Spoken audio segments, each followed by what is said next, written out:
Hello, everybody. Thank you so much for tuning in today. This is the Bodega Cat Book Club Health Edition. Oh, sorry, not the Health Edition. This is the Spiritual Edition. Got to get my book club straight here. All right, so today we're continuing our reading of um, a book that I'm not going to say the title out loud because that might get me in trouble on YouTube. But I'll say this though. If you take simple gematria, which is numerology, where A equals 1 and B equals 2 and C equals 3 and so on and so forth until Z or Z, which is equals 26. The title of this book corresponds to the 17th letter of the alphabet. So you guys are very smart. I'm going to have you guys figure it out. So the title, the rest of the title, if you will, is called The Earliest Gospel: An Introduction to the Original Stories and Sayings of Jesus. And the author is John S. Kloppenborg. Now, this particular book was inspired by the universe, actually. I did have a little backstory about this that I kind of went into a little bit of a detail in the introduction to this book, and I will leave a link to that video in the description box below if you guys are interested. Um, but, I guess universe wants me to read this book for some reason, so here I am. Okay, so before we begin, I do appreciate you being here. Thank you very much for joining us. If you do like our format, if you like our book clubs, please do check out our other book clubs as well. We have our health book clubs on Wednesdays and then financial book clubs on Thursdays. And we put all the books that we've read on YouTube in a playlist, so you guys can just download it and listen to it when you're walking your dog or doing, household chores or stuck in traffic or whatever. We do have other contents on there as well, not just the book club. So please do check out our YouTube channel and like and subscribe and comment and all that good stuff. If you have a book or books, plural, that you would like us to read, that you would want to recommend us to read, I will leave a link in the description box below as well. And please do consider signing up for our free monthly newsletter um, as well. And if you want to support us further, you can buy me a coffee, leave a donation. Check out our merch. We have many different merches for your fur babies, for your kitties and doggies, as well as humans. So we're always updating our designs and coming up with new designs. So please do check it out. Come back often and check them out and support us that way. And if you are in the Los Angeles area or visiting LA, come visit us in our healing center. We have a healing center that we use technologies based on Nikola Tesla's scalar wave research for for holistic healing for both domestic cats and dogs and humans. So you can read all about that technology as well as our services on our website. So please do check it out and support us that way. And we appreciate you in whatever way, shape, or form that you guys support us. But most importantly, thank you for being here and thank you for being on this book club journey with us. So this particular chapter is chapter 2, and this will be part 1. And in this book, whenever the 17th letter of the alphabet comes up, I will use the number instead of the letter, so you guys will know. Okay? All right, let's do it. So, like I said before, I think God is meant to be experienced. It's meant to be transformative. It's not meant to be philosophized or categorized or debated about. Uh, Oops, sorry about that. My camera in too much. Okay. So just kind of keep that in mind as we read this book. But it's always interesting to read what do they call it? The primary source, right? You always want to go back to the primary source and read the primary source. Because otherwise it becomes like a telephone game where where the message in the beginning of the telephone game is completely different than the end of the telephone game. So anyways, all right, enough of that. So let's begin. Chapter 2, Reconstructing a Lost Gospel. Okay, if Matthew and Luke independently used 17, how do we know its contents? This is a question that has several layers. We might first ask about the general contents of 17, the kinds of sayings and stories it contained. Then we could ask whether what Matthew and Luke took from 17 represents its full content, or whether either or both evangelists might have omitted some of 17. Finally, we can ask about precise details of wording. Does Matthew's rendition of 17 better represent the original, or does Luke's? Or have both adapted the wording of 17 so that its original wording is lost to our view? Minimal 17. We can get a general idea of the contents of 17 simply by isolating two sets of materials. A, those sayings and stories preserved jointly by Matthew and Luke that are not in Mark. And B, those sayings and stories where Matthew and Luke agree in having a substantially different version than that preserved by Mark, called Mark 17 overlaps. The first set are sayings that the first set are sayings that Matthew and Luke added to Mark, although they usually did not combine 17 with Mark in the same way. Let me move the camera out just a little bit farther. So I think that's a little too close. All right, how about that? Is that better? Oh, that might be better. Okay. Sorry about that. Okay, continuing. The second set are sayings and stories that Matthew and Luke either conflated with Markan versions of the story or used instead of Mark's version. The Beatitudes, Matthew 5, 3 to 4, 6, Matthew chapter 5, verse 3 to 4, verse 6, verse 10 to 12, and Luke chapter 6, verse 20 to 23, and John's preaching, Matthew chapter 3, verse 7 to 10, and Luke chapter 3, verse 7 to 9, are examples of the first set of sayings.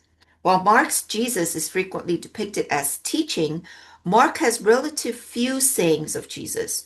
17 offer to Matthew and Luke a rich source of John the Baptist's and Jesus' sayings, with which they could dramatically expand Mark's gospel.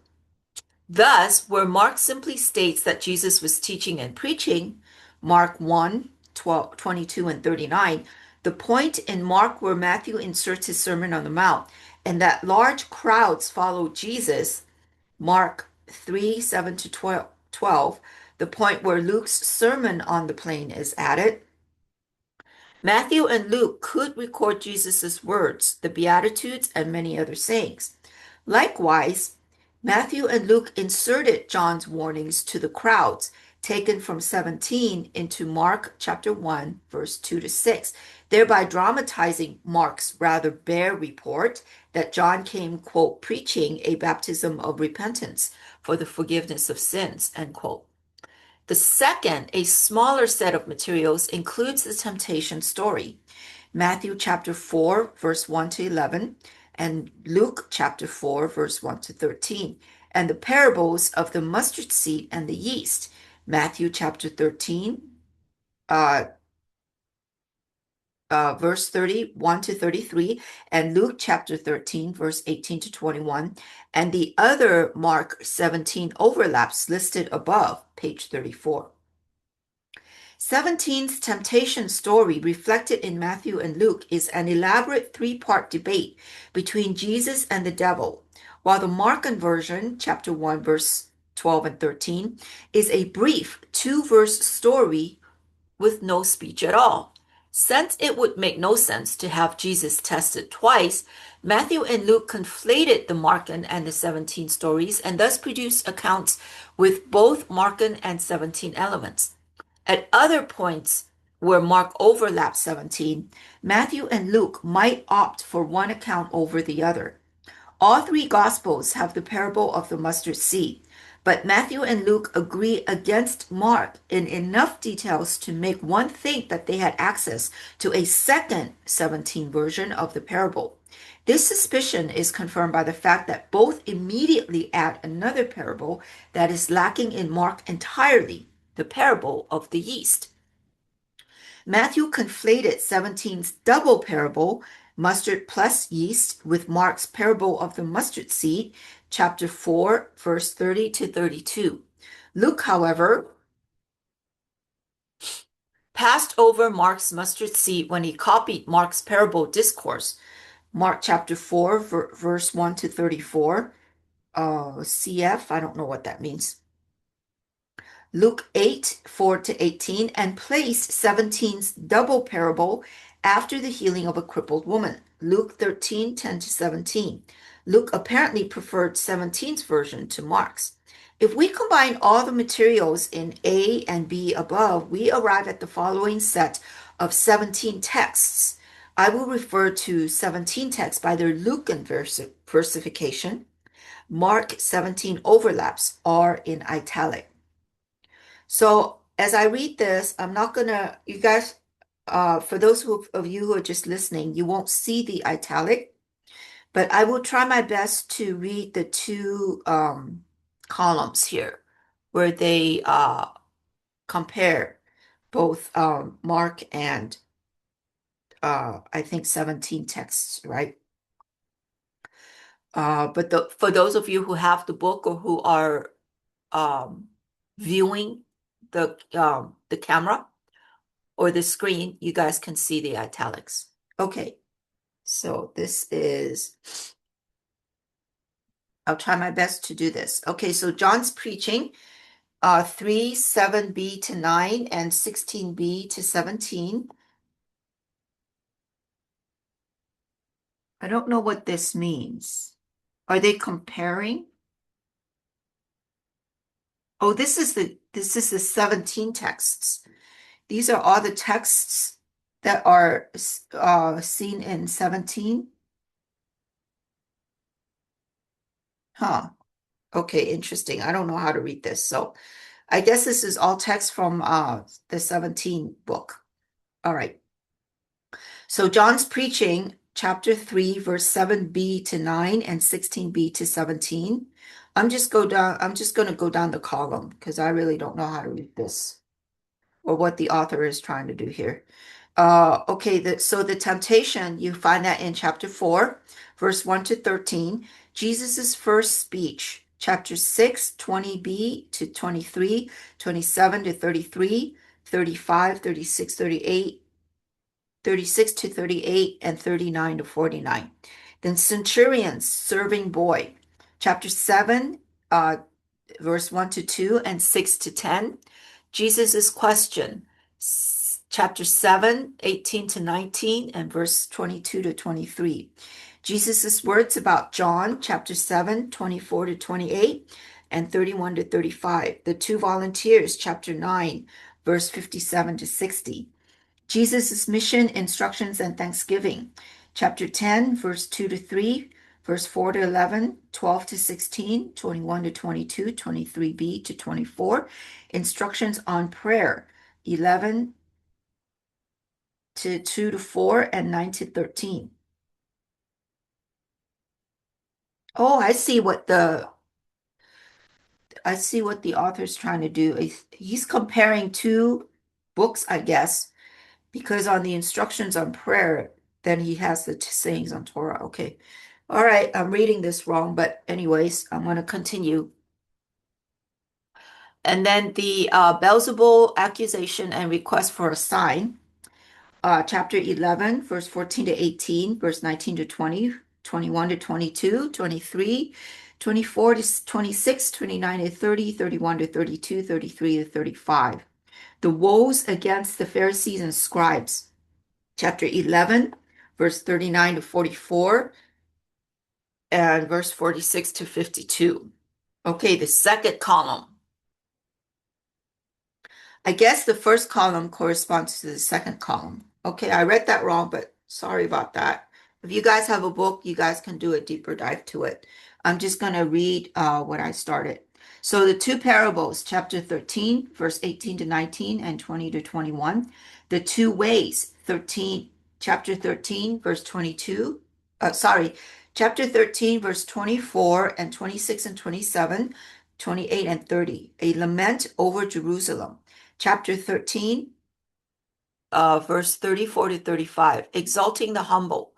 Chapter 14, verse 11, and chapter 18, verse 14. The parable of the Great Supper and sayings about following Jesus. Chapter 14, verse 16 to 24, verse 26 to 27, and chapter 17, verse 33. Insipid salt. Chapter 14, verse 34 and 35. The parable of the lost sheep. Chapter 15, verse 4 to 7. God or Mammon. Chapter 16, verse 13. Sayings on the Torah. Chapter 16, verse 16, 17, and 18. Sayings on scandals, forgiveness, and faith. Chapter 17, verse 1b to 2, verse 3b to 4, and 6b. The coming of the Son of Man. Chapter 17, verse 23 to 24, 26 to 27, 30, 34 to 50, 34 to 35, and verse 37b. Oh, there's some more here. Okay, admonitions on anxiety, chapter 12, verse 2 to 8, 9 to 12, 22b to 31, and 33 to 34, the coming Son of Man. Chapter 12, verse 39 to 40, 42b to 46, 51 to 53, 54b to 56, and 58 to 59. And then the parable of the entrusted money. Chapter 19, verse 12 to 13, verse 15b to 26, and sitting on thrones, chapter 22, 28 to 30. Okay. All right. When in 1988, I surveyed 24 previous reconstructions of 17, ranging from the late 19th century to the 1980s, there was very little disagreement among scholars on the basic contents of 17, or what we might call minimal 17. And there is an endnote on that, and we won't go into the endnotes here. If you guys have a book you want to do a deeper dive, you guys are welcome to do that. I'm just going to mention it here, so just so you guys are aware. Of course, some questions may still be raised. Is it possible, for example, that some of the sayings jointly preserved by Matthew and Luke did not come from 17, but from some other oral or written source? That is indeed a possibility, and just this possibility has been proposed by a few scholars in respect of the parable of the Great Supper, where the verbal agreement between Matthew and Luke is very low, or in the case of a floating maxim such as, quote, many of the last will be first and the first will be last, end quote, 17, chapter 13, verse 30. One can imagine such floating sayings to have found their way into Matthew and Luke quite independently of written sources, or Matthew and Luke might coincidentally have included a parable that was not taken from Mark or 17, but which had the same general narrative structure, as is the case with Matthew's wedding banquet, Matthew chapter 22, verse 1 to 10, and Luke's Great Supper, Luke 14, 16 to 24.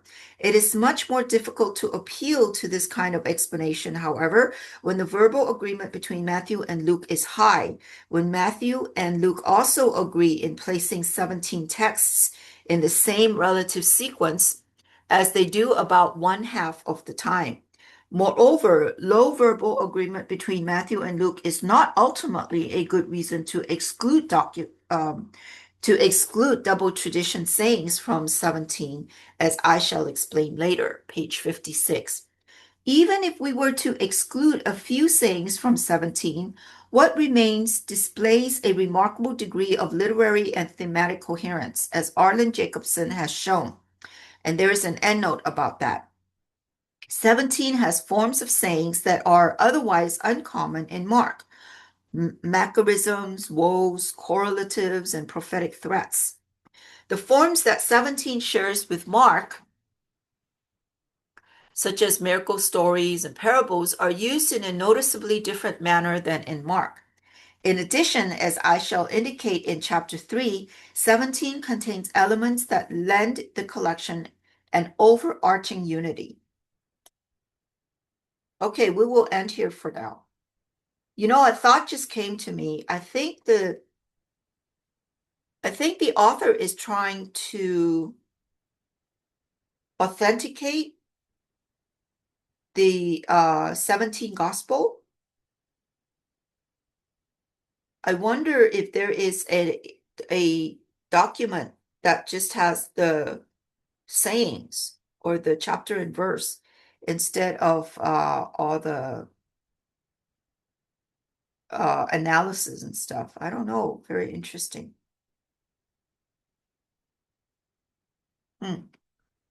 Well, anyways, let me know what you think. This is quite analytical for my taste, but since Spirit wants me to read it, we are reading it. So anyways, I hope you enjoyed that. And let me know what your thoughts are, and we'll see you next time in our next book club. Okay, bye now.